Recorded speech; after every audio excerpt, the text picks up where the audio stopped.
Hi there people, another game of Summer Wars 2nd edition, this time for the Tournament of Champions. I was asked to make reviews for this tournament because this is a tournament where for each faction, the best player in the community was chosen by the community to represent that faction, and then each faction has to play against each other. So in a way it's like kind of like the best representative of each faction of the community. So yeah, I think a lot of people find that interesting. So I'm going to try to review many games for this tournament, and I decided to start with this one because it's a very interesting one. I play both, I main both factions, so it's especially interesting for me. This matchup used to be quite different than what is now. In the past, this matchup favored Svara quite significantly because Ifram affects summoners, and Grognak needs to be in the front, needs to push. And with the threat of Iceram was very hard, but now that changed. And actually Svara knows the only real threat it has against Grognak is Frost Axe, which is a lot more predictable, a lot more easy to avoid. So I don't think any longer Polar Dwarves have the advantage here. And it's reasonable to say that maybe even Grognak got slightly ahead. I think it's a very close matchup for now, but if I have to choose a side, I would say Grognak has the slight advantage. But it's interesting, in a way this is a new matchup because it changes so dramatically, so I thought it was very interesting to review, so let's see how this goes. Polar Dwarves start the game. I didn't watch the game, so I don't know exactly how it develops. And this is a common start for me, especially when I know I don't need to be defensive, which against Grognak I think you shouldn't be in general. Just retreat and just build like a fortress a little behind. The problem with this line though is that now if you Grognak push, you don't have much room to retreat. So I don't know if it's the best, but it's a common opening I do, and here Orange Lazarus do too, especially when you have Parapet. I know you have this very powerful 4/4 attacking the front gate, so yeah, I think this is a great opening. We see in the hand very different cards, but I'm pretty confident all are going to go to the discard pile. I think I will. Yeah, let's see what Orange does here, and keeps the Glacial Shift. Interesting. Personally, no, since the Ifram nerf, I discard Glacial Shift unless I expect to push very early on. I think Glacial Shift is still a very good event. It has many uses, but it's no longer a staple or like something that you have to play, because the Ifram combo is good, but it's not as good. So especially if I get it early on, I prefer to discard it. But here Orange decides to keep it, and he's, I would say, lucky to get Sharmun. Getting early Sharmun is very strong, especially when you have already a Parapet, so probably going to see some of that. But now it's the turn of the Tundra orcs. Let's see what they do. They push with Shaman. I see no new summon, if that's correct. Yes, no new summon, probably no. Interesting what this happened. This is kind of interesting. I would expect him to try like another Shaman here. I don't know, something. Trying to, when you push, you want to take advantage of your 3 movements. So I will bring some units just to bring along, especially the Shaman, that is some health that it's useful.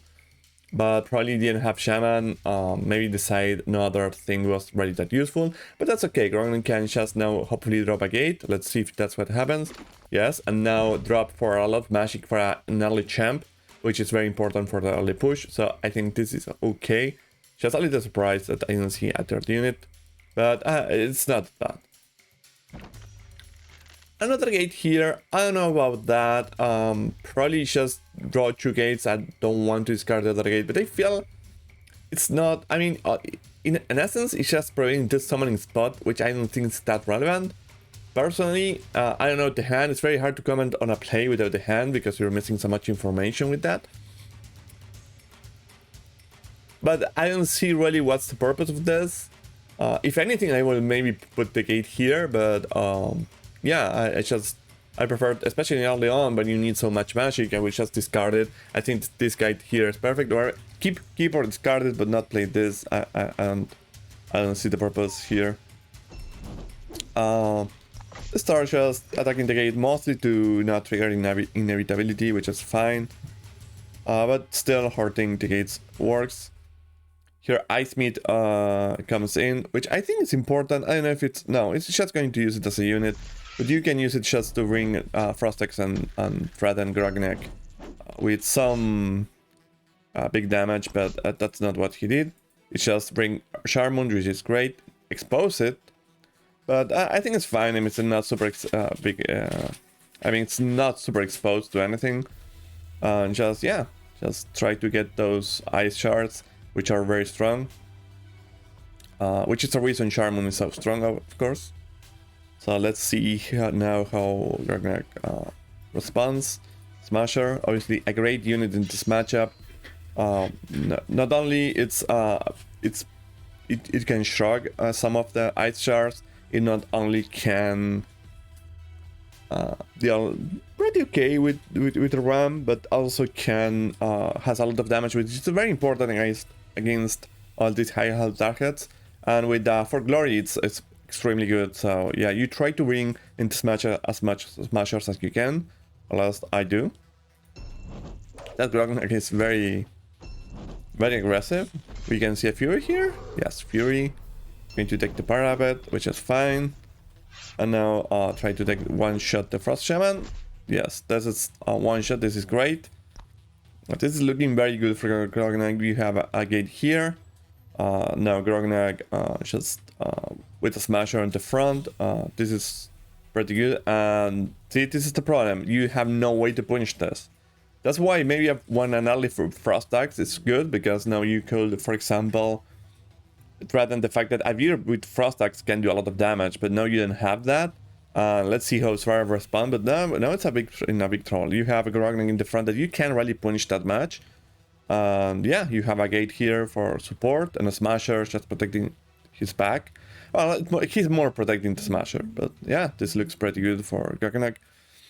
And what we see here from Svara, it's not that great. We don't have a Parapet, we don't have... yeah, it's going to be tough. Let's see what Svara does here. Just, yeah, try to at least get as much damage to Grognak as he can.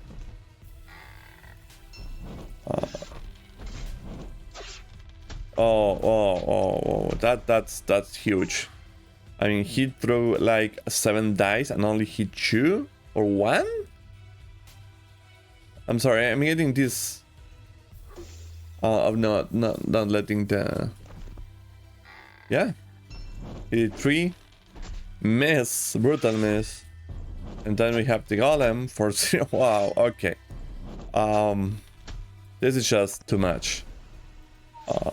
It's going to be very hard for Svara to get back from this, because if Grognak will be heavily damaged here, now Grognak will have to play defensive, and yeah, it's just, I mean, we are going to have a match, but now with Grognak almost full life, almost a full turn wasted, it's going to be very hard for Svara. Let's see how Grognak takes advantage of this.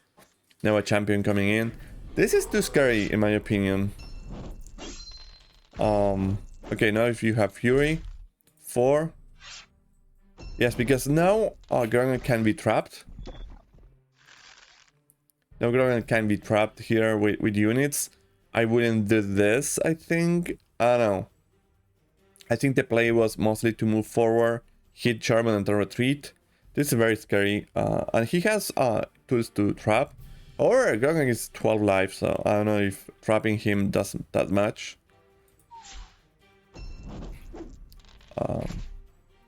Hitting for 3 target and killing. That's also awful. This looks very bad for Svara. In this golem, going to do a nice ram turn.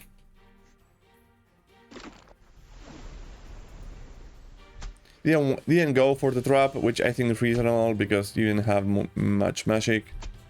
You prefer use your rhyme or combo to kill target.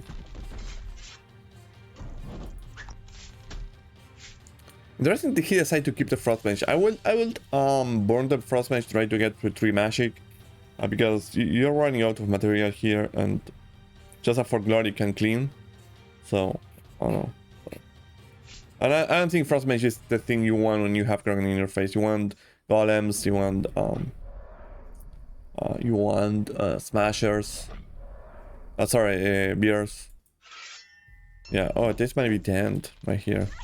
Yeah. Oh. Yeah. Okay, that was a quick game. As I said, I didn't see the game. But the problem is, Tundra orcs often have these kind of games. Yeah, that was... I think it was kind of decided when Grognak decided to play so aggressive and just Svara just missed so hard. Basically, that was like giving Grognak 5 extra or 4 health at the beginning, and he just capitalized perfect that advantage, pushing it more. And yeah, I think Svara... I think this was one of the reasons that Svara might want to get a frost axe ready, while you might want at one point to just keep some bears. But the reality is that if you're going to miss like he did, there's not much you can do. So yeah, I think well played by Jexix to take advantage of his good lag. And while I agree with Orange play that match, I can't deny that if you roll like that, you're going to lose, and that's it. You have to move to the next game.